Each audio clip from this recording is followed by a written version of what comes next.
Hai, perkenalkan nama saya Sika Tili, NIM 231041793. Saya dari kelas M3, Prodi Manajemen, Fakultas Ekonomi dan Bisnis, Universitas Pancabakti.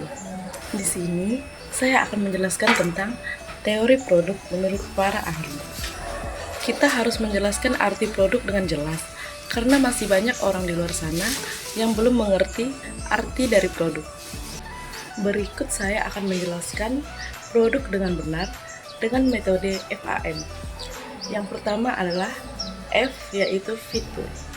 Yang termasuk dalam fitur ini adalah karakteristik fisik dan deskripsi teknik barang yang dapat dilihat, dirasakan, disentuh, atau diukur. Misalnya, warna, berat, ukuran, dan juga termasuk harga. Berikutnya adalah A, yang berarti arti. Yang termasuk di dalam arti adalah satu karakteristik kinerja yang dinyatakan dalam bentuk kata sifat, kata kerja, atau kata keterangan. Yang kedua, arti sama juga dengan fungsi atau peran atau pekerjaan yang dilakukan oleh fitur. Yang terakhir adalah M, yang berarti manfaat. Yang terdapat dalam M atau manfaat ada 4, yaitu yang pertama, karakteristik yang dinyatakan dalam bentuk manfaat atau keuntungan. Yang kedua, manfaat dapat dirasakan oleh pembeli. Yang ketiga, manfaat juga bisa berarti memberikan suatu solusi atau masalah yang dihadapi pembeli. Yang keempat, manfaat juga berarti bahwa ada kebutuhan pembeli yang dipuaskan dengan membeli barang atau jasa ini. Berikutnya, saya akan menjelaskan tentang diferensiasi pelayanan atau service differentiation sebagai tambahan dari perbedaan secara fisik. Perusahaan dapat membedakan servis yang menyertai produk, misalnya penyerahan, pemasangan, perbaikan, pelatihan, servis, konsultasi, dan sebagainya.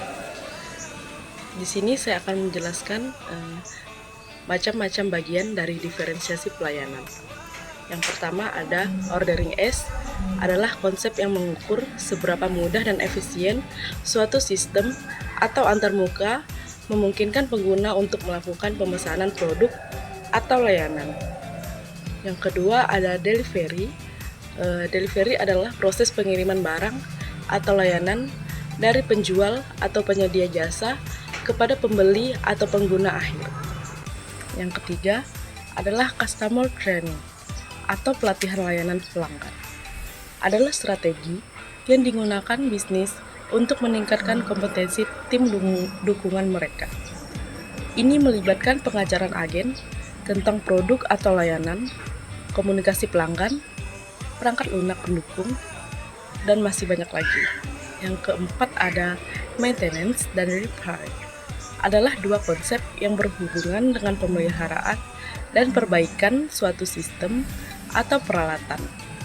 Yang jadi pembeda di sini adalah maintenance dilakukan untuk memelihara suatu alat agar mencegah kerusakan cukup parah. Sementara repair adalah memperbaiki alat yang rusak agar bisa berfungsi secara normal. Yang kelima ada returns atau pengembalian, merujuk pada keuntungan atau kerugian yang diperoleh dari investasi dalam periode tertentu. Returns dapat dinyatakan dalam bentuk persentase atau jumlah moneter. Selanjutnya saya akan membahas tentang co-branding. Co-branding adalah strategi pemasaran di mana dua atau lebih merek kerjasama untuk menciptakan produk, layanan, atau kampanye pemasaran bersama. Tujuannya adalah untuk memanfaatkan kekuatan dan pengaruh masing-masing merek untuk mencapai manfaat yang lebih besar daripada jika mereka beroperasi secara terpisah. Co-branding dapat meningkatkan visibilitas, reputasi, dan pangsa pasar bagi semua pihak yang terlibat. Contoh co-branding yang terkenal termasuk kolaborasi antara Nike dan Apple untuk produk Nike plus iPod, atau antara GoPro dan Red Bull untuk berbagai proyek ekstrim. selanjutnya, saya akan menjelaskan tentang klasifikasi produk. Apa sih yang dimaksud dengan klasifikasi produk?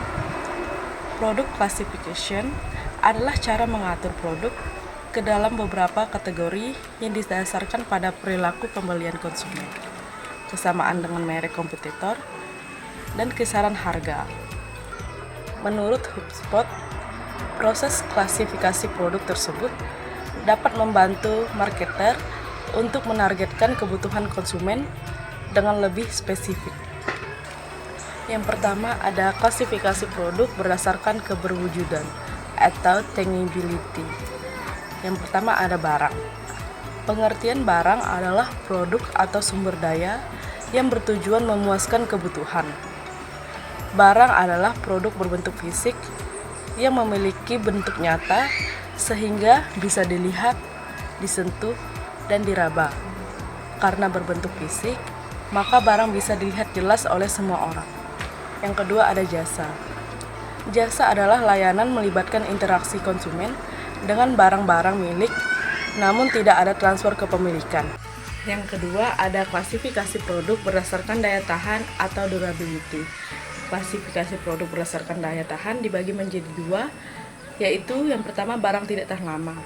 Barang tidak tahan lama adalah produk yang dibeli untuk konsumsi, penggunaan jangka pendek, atau barang yang habis dalam jangka waktu tertentu. Barang yang tidak tahan lama seringkali memiliki masa pakai yang terbatas karena tidak dimaksudkan untuk bertahan atau digunakan dalam jangka panjang atau lebih dari 3 tahun. Contohnya, kosmetik, produk pembersih, makanan, bahan bakar, bir, rokok, produk kertas, karet, tekstil, pakaian, dan alas kaki.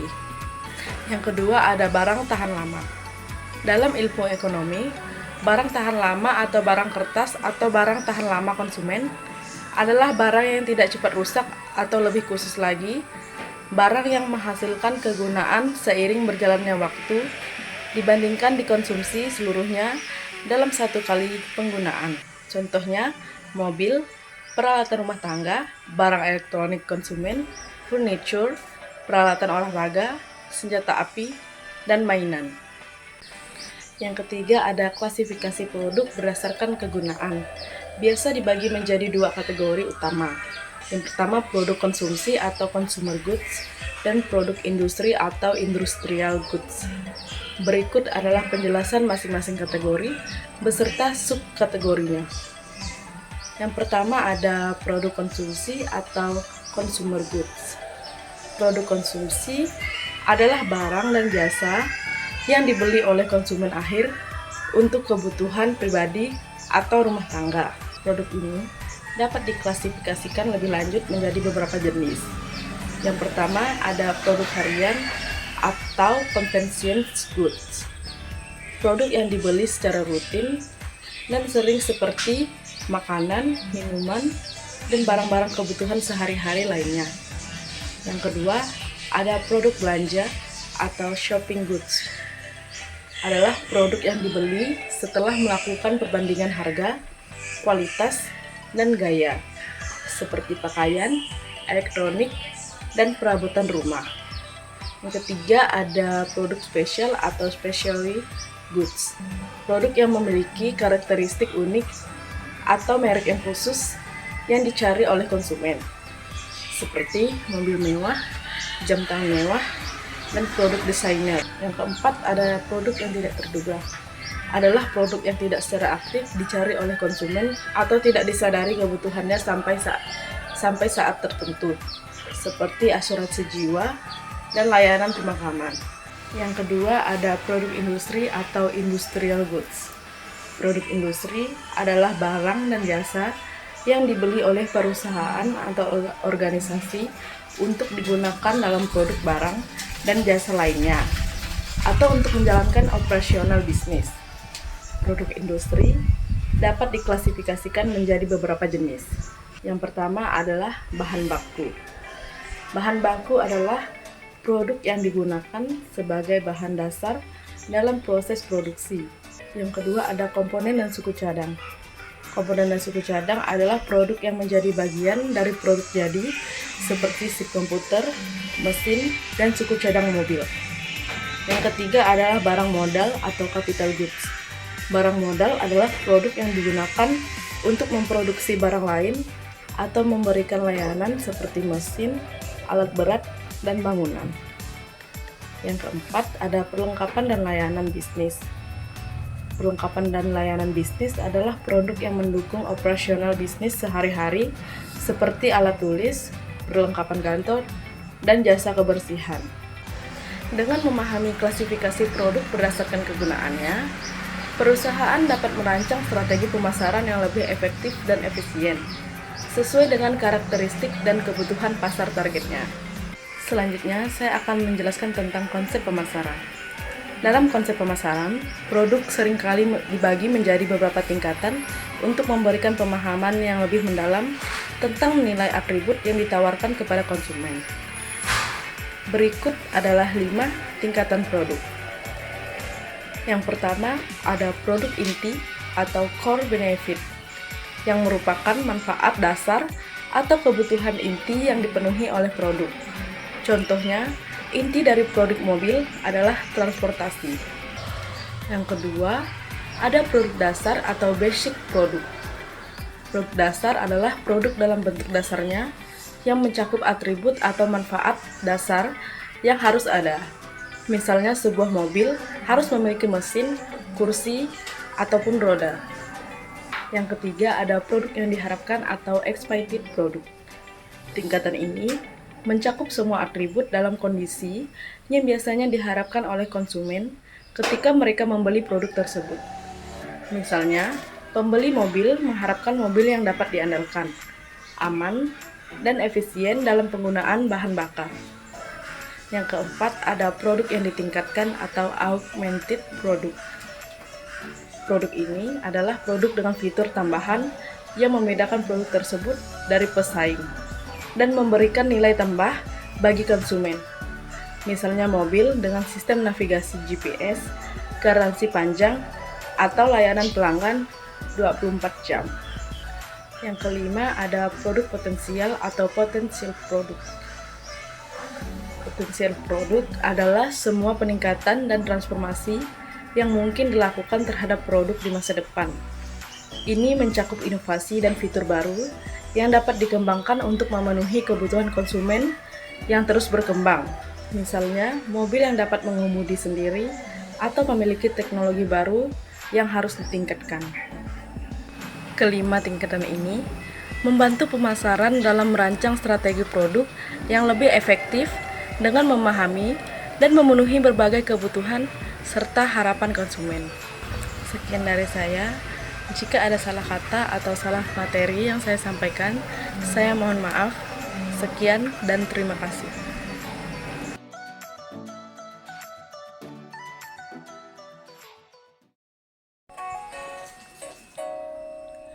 Entah sudah selesai yang keberapa, masih saja kau ada lekat di kepala. Hari ini janji, esok mesti lupa. Tetapi hati tak tepati tanpa ragu di pipi.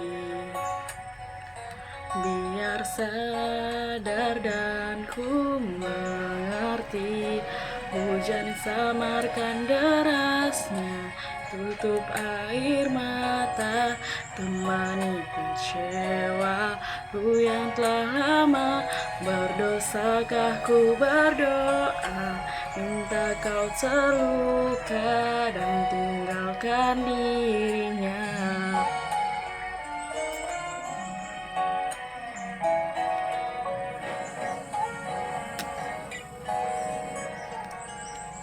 Hari ini janji, esok mesti lupa. Tetapi hati tak tepati tanpa ragu di pipi. Biar sadar dan ku mengerti, hujan samarkan derai. tutup air mata, temani kecewaku yang telah lama. Berdosakah ku berdoa, minta kau terluka dan tinggalkan dirinya.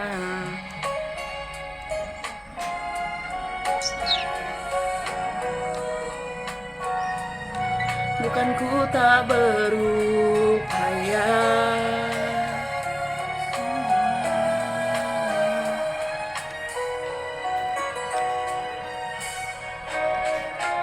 hujan samarkan derasnya, tutup air mata, temani kecewaku yang telah lama. Berdosakah ku berdoa, minta kau terluka dan tinggalkan dirinya. Hujan samarkan derasnya, tutup air mata. 3 tahun tak terasa, masih kau yang ada, bodoh yang sebenarnya. Tampar aku di pipi.